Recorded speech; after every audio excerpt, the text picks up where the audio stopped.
할렐루야. 아, 오늘은 한 주의 월요일 아침이자 또 5월을 마무리하는 아침입니다. 어제는 저희 교회가 KM 현장 예배를 재개했던 참 감격적인 날이었습니다.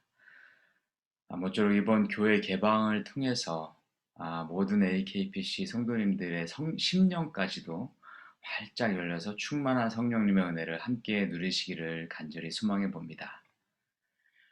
이스라엘 백성들은 시내산에서 하나님과 언약식을 마쳤습니다. 그 언약식은 하나님께서 베풀어 주신 만찬을 통해서 마무리가 되었습니다. 그리고 나서 오늘 본문 말씀에 이어지는 25장부터는 성막과 관련한 하나님의 계명들이 나옵니다. 그래서 오늘 말씀은 그 사이의 말씀으로서 모세가 하나님 앞에 나아가는 장면이 되겠습니다. 본문 말씀 출애굽기 24장 12절에서 18절 말씀을 함께 보시겠습니다. 출애굽기 24장 12절에서 18절 말씀을 제가 봉독해 드리겠습니다.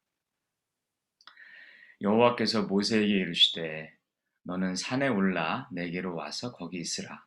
내가 그들을 가르치도록 내가 율법과 계명을 친히 기록한 돌판을 내게 주리라. 모세가 그의 부하 여호수아와 함께 일어나 모세가 하나님의 산으로 올라가며 장로들에게 이르되 너희는 여기서 우리가 너희에게로 돌아오기까지 기다리라. 아론과 훌이 너희와 함께 하리니 무릇 일이 있는 자는 그들에게로 나아갈지니라 하고 모세가 산에 오르매 구름이 산을 가리며 여호와의 영광이 시내산 위에 머무르고 구름이 엿새 동안 산을 가리더니 일곱째 날에 여호와께서 구름 가운데서 모세를 부르시니라. 산 위에 여호와의 영광이 이스라엘의 자손의 눈에 맹렬한 불같이 보였고 모세는 구름 속으로 들어가서 산 위에 올랐으며 모세가 40일 40야를 산에 있으니라. 아멘. 이제 언약식은 아주 성대하게 끝이 났습니다. 하나님께서 베푸신 하늘의 연회도 다 끝이 났습니다. 근데 그때 하나님께서는 모세에게 율법과 계명을 친히 기록한 돌판을 주시겠다고 말씀합니다. 이 장면은요, 마치 국가와 국가 간에 혹은 회사 간에 중요한 협약식을 떠올리게 합니다. 그런 곳에서는요, 주로 이제 양측 대표들은 큰 틀의 어떤 이야기들을 나누고 또 만찬장에서 서로 친해지며 우정을 과시하는 그런 역할들을 주로 합니다만 그 밑에 있는 실무자들은 계속해서 물밑 협상을 하면서 불꽃 튀는 신경전을 벌이기도 합니다. 그리고 모든 협상이 다 끝나고 나면 결국 양측에게 남는 것은 함께 작성한 양의각서와 공동 성명서만 남게 됩니다. 이것만이 양측을 구속하는 유일한 문서이기 때문입니다. 그래서 양측은 그 문서에 들어가는 단어 하나, 토시 하나까지 자기 측에 유리하도록 바꾸도록 끝까지 노력을 합니다. 하나님과 이스라엘은 시내산 언약을 하는 동안에 대부분 구두로서 그 언약이 진행되어 왔습니다. 이제 그 모든 협약식의 최종 결론 문서를 만들어야 하는데 하나님께서는 그것을 직접 써주시겠다고 말씀하십니다. 그것도 지워지지 않는 돌판에 새겨주시겠다고 말씀하십니다. 성도님들, 이 하나님 말씀에 무게감이 좀 느껴지시는지요? 그렇습니다. 하나님께서는 양의각서를 직접 손수 쓰시는 분이십니다. 실무자인 모세에게 맡길 수도 있는데 당신께서 직접 쓰시겠다고 말씀하십니다. 그것도 바꿀 수 없는 돌판에 말이죠. 하나님께서는 하나님의 뜻과 의도를 우리 인간들에게 나타내시는데 얼마나 집중해서 신경 쓰시는지를 우리가 엿볼 수 있는 장면입니다.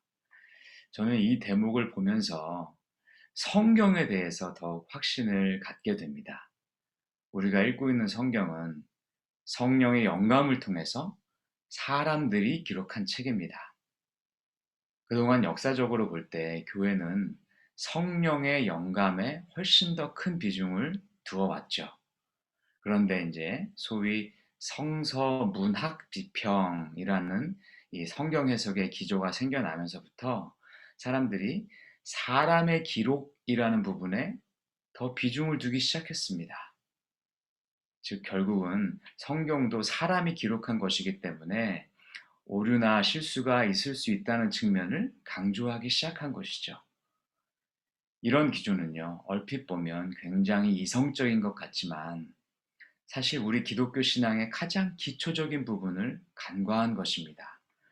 그것은 우리 하나님이 어떠한 분이시냐는 것입니다. 하나님은 전능하신 하나님이십니다. 하나님께는 불가능하신 것이 없습니다. 또한 하나님은요, 자신의 뜻을 우리 인간들에게 정확하게 드러내시기 원하시는 분이십니다. 오늘 언양식의 이 최종 문서를 직접 써주시는 것만 봐도 우리는 잘 알 수 있습니다. 그런 전능하시고 또 동시에 자신의 뜻을 정확하게 인간들에게 드러내시기 원하시는 하나님께서 성경의 기록과 편집 과정에 개입을 안 하셨겠습니까? 그럴 수 없습니다. 당연히 하나님께서 개입하셨습니다. 그래서 성경의 무오설은, 성경이 오류가 없다는 무오설은 학문적으로 증명해야만 알 수 있는 것이 아니라 하나님이 어떠하신 분이신지에 대해서 우리가 믿는다면 우리는 그것을 믿음으로 받아들일 수 있습니다. 사랑하는 성도님들, 우리가 읽는 성경 66권을 볼 때마다 저는 이렇게 생각하셨으면 참 좋겠습니다. 아, 이 말씀은 하나님께서 자신을 정확하고 완전하게 알려주시려고 우리에게 남겨주신 하나님의 기록이구나. 하나님이 시내산 때는 이것을 친히 돌판에 새겨주시기도 하셨지. 이렇게 말이죠. 그러면 우리가 성경을 대할 때 더더욱 이 기록된 말씀에 대해서 경외감과 신뢰감이 생길 거라고 생각합니다. 자, 그 다음 장면을 보니까 모세가 여호수아를 데리고 산으로 올라가는 장면이 나옵니다. 여호수아는요, 지금이야 우리가 모세의 후계자였던 것을 다 알지만 당시에는 그저 아멜렉과 전쟁할 때 앞서 싸웠던 장수로만 소개되었던 그런 인물이었습니다. 그런데 그에 비해서 아론은 그동안 모세와 함께 산전수전을 다 겪으면서 왔던 모세의 자타공인하는 오른팔 아닙니까? 그런데 어찌된 일인지 모세는 이 상황에서 여호수아를 데리고 하나님의 산으로 올라갑니다. 오히려 아론과 훌은 백성들 곁에 남겨서 그동안 모세가 담당했던 일을 맡깁니다. 저는 여기서 모세의 지도자다운 면모를 보게 된다고 생각합니다. 성경은 모세가 왜 여호수아를 데리고 올라갔는지는 설명해 주지 않습니다. 그러나 모세는 하나님과 친밀히 대화했던 굉장히 영적인 사람이었습니다. 그런 그가 특별한 어떤 마음의 확신도 없이 즉흥적으로 여호수아를 데리고 갔을 리가 만무합니다. 하나님께서 모세의 마음 가운데 감동을 주셨던지 아니면 모세 본인 스스로가 그 마음에 확신이 있었든지 모세는 여호수아를 이미 자신의 후계자로서 생각하고 있었던 것 같습니다. 그리고 가데스 바니아 사건 때 이 여호수아와 갈렙만이 긍정적인 보고를 함으로써 여호수아는 하나님과 온 이스라엘에게 모세를 이을 자기 후계자로서 낙점받게 됩니다. 모세는 이를 잘 간과하고 꿰뚫어 보고 있었던 것입니다. 성도 여러분, 발전하는 나라나 발전하는 기업이나 또 발전하는 가정이나 어느 사회도 좋은 다음 지도자 없이는 모든 것이 불가능합니다. 우리는 이것을 역사를 통해서 잘 알고 있습니다. 한 세대를 호령하던 나라나 기업이 제대로 된 다음 세대 지도자가 없어서 몰락하는 것을 우리는 역사를 통해서 너무나 많이 보아왔기 때문입니다. 그래서 현명한 지도자는 다음 지도자를 항상 생각해야만 합니다. 오늘의 모세가 바로 그러했습니다. 그랬기 때문에 하나님께서 모세가 가나안 땅에 들어가지 못하도록 하셨을 때에도 이스라엘은 다음 지도자 여호수아와 함께 가나안 땅에 입성할 수가 있었습니다. 그런데 안타깝게 반면에 여호수아는 그러한 후계자를 남기지 않았습니다. 그 결과 이스라엘은 사사시대라는 길고 긴 영적 암흑기를 맞이하게 되었다고도 볼 수 있습니다. 교회가 다음 세대 교육에 더더욱 매진해야 하는 이유가 저는 여기에 있다고 생각합니다. 얼마 전에 모 장로님께서 구체적인 수치까지 제시하시면서 요즘 지금의 유스 학생들이 대학에 입학하게 되면 얼마나 많이 교회를 떠나는지를 말씀해 주시는 것을 들으면서 참 많이 공감하고 또 마음이 아프기도 했습니다. 성도 여러분, 저희 세대가 잘 믿는 것 정말 중요합니다. 그런데 다음 세대가 저희보다 더 하나님을 잘 믿는 것이 더욱 중요합니다. 그들에게 우리의 교회, 또 한국 교회, 또 더 나아가 우주적 교회의 미래가 달려있기 때문입니다. 이를 위해서 교회는 과감하게 투자해야 할 것입니다. 그들이 바로 서지 않고는 교회의 미래가 없습니다. 또 이를 위해서 기성세대가 젊은 세대를 위해서 그들의 눈높이에 맞도록 수용하고 또 변해 주어야 할 필요가 있습니다. 그래야 그들이 따라올 것입니다. 그들에게 맞는 새로운 문화적 콘텐츠 안에서 예수님의 복음을 제시해 주어야 할 것입니다. 오늘 모세를 보면서 앞으로 우리 교회가 또 더 나아가서 우리 기독교인들이 어떻게 다음 세대를 믿음의 세대로 만들어야 할 것인지를 함께 고민하고 노력하는 그러한 계기를 삼아보게 되기를 저는 소망해 봅니다. 자, 그렇게 해서 모세가 하나님께로 나아갔습니다. 그러자 여호와의 영광이 시내산에 가득하였습니다. 구름이 엿새 동안에 산을 가리웠습니다. 드디어 일곱째 날에 여호와께서 모세를 구름 가운데서 불러주셨습니다. 그러자 그 모습이 얼마나 놀라운지요. 산 밑에 있는 이스라엘 백성들의 눈에는요, 맹렬히 타오르는 불길이 시내산에 임한 것 같이 보였다고 성경은 기록합니다. 그리고 모세는 그 가운데서 40일 40야를 머물렀습니다. 참으로 경이로운 장면이라고 할 수 있겠습니다. 모세는 이곳에서요, 하나님의 다음 계획을 듣게 됩니다. 그것은 이스라엘의 회중 가운데 하나님의 성소를 세우시겠다는 계획이었습니다. 여지껏 하나님은요, 시내산에 계셨습니다. 이스라엘 백성들은 그래서 하나님을 만나려면 시내산에 올라가야만 했습니다. 그런데 이제 하나님께서 그들 사이로 들어가시겠다고 말씀하시는 것입니다. 그 매개가 되었던 것이 바로 성막입니다. 이제 하나님은 명실상부한 이스라엘의 하나님이 되었습니다. 이스라엘과 함께 동행하시고요. 이스라엘과 함께 나가시면서 이스라엘과 함께 싸워주시는 하나님이 되어주신 것입니다. 그리고 그 성막의 가장 중심부에 그 지성소에는 하나님께서 직접 친히 써주신 증거판이 위치하게 될 것입니다. 이스라엘 백성들은 아마 크게 감격했을 것입니다. 10가지 재앙으로 이집트에서 자신들을 구원해 주신 하나님, 홍해를 가르고 자신들을 인도해 주신 하나님, 이제 그 하나님께서 직접 자기들 사이에 함께 하시면서 자기들과 함께 운행하시는 것이기 때문입니다. 놀라운 축복이 아닐 수 없습니다.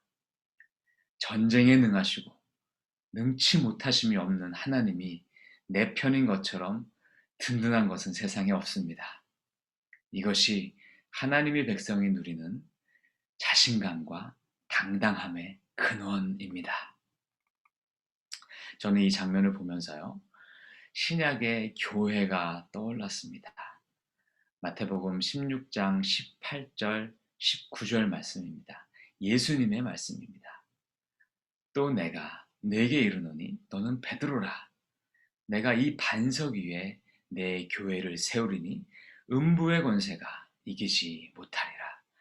내가 천국 열쇠를 내게 주리니 내가 땅에서 무엇이든지 매면 하늘에서도 매일 것이요 내가 땅에서 무엇이든지 풀면 하늘에서도 풀리리라. 이 땅의 모든 진정한 교회들은 이 말씀 위에 세워진 교회입니다. 교회는 신의 산 언약과 이스라엘 민족을 계승합니다. 교회는 오늘날 하나님 백성을 나타내는 징표입니다. 그리스도를 주로 고백하는 사람들의 모임인 이 교회에게 주님께서는 천국 열쇠를 주셨습니다.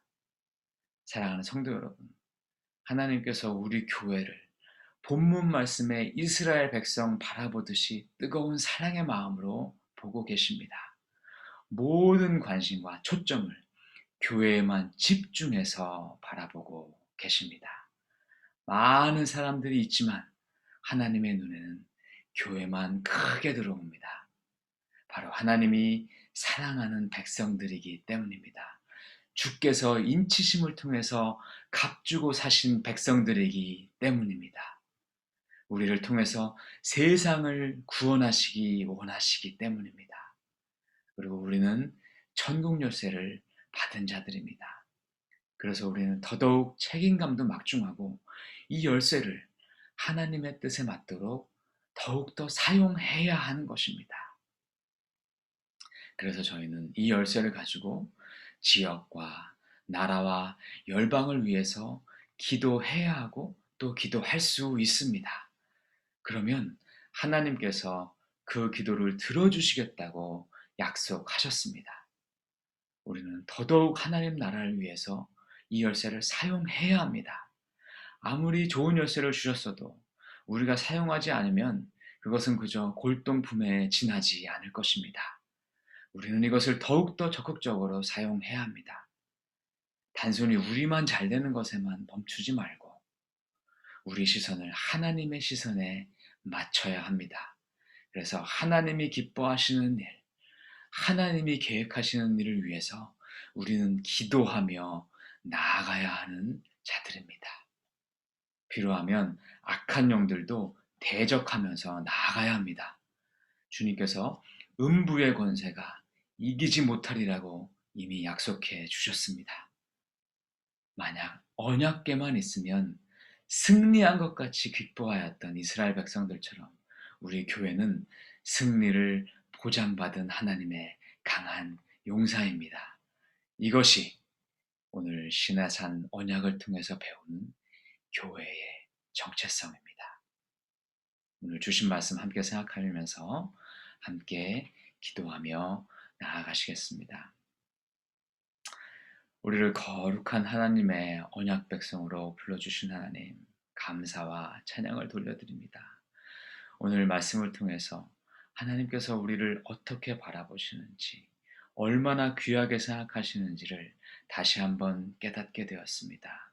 이를 통해 하나님께 더욱더 감사한 마음을 올려드립니다. 주님, 저희를 우리 AKPC 교회로 묶어주셨으니 저희 교회가 주님 바라보시기에 더욱더 아름답고 참으로 귀한 교회로 성장할 수 있도록 주께서 인도하여 주시옵소서. 주께서 귀히 사용하는 교회로 주께서 성장시켜 주시옵소서.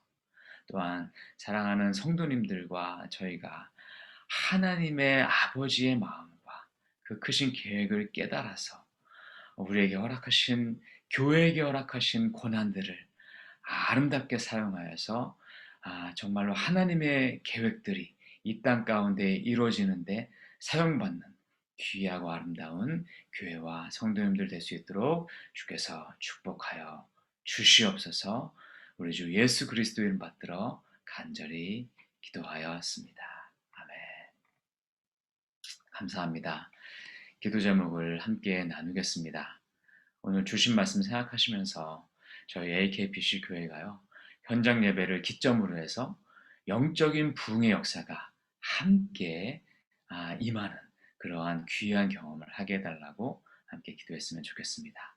이제 KM을 시작으로 해서 각 부서도 현장 예배를 준비하고 있는데 그동안 침체된 부분이 있었다면 하나님께서 새로운 그 마음을 주시고 새 영혼들을 또 새 힘을 주셔서 우리가 새 출발할 수 있는 계기를 갖게 해달라고 함께 기도해 주시면 감사하겠습니다.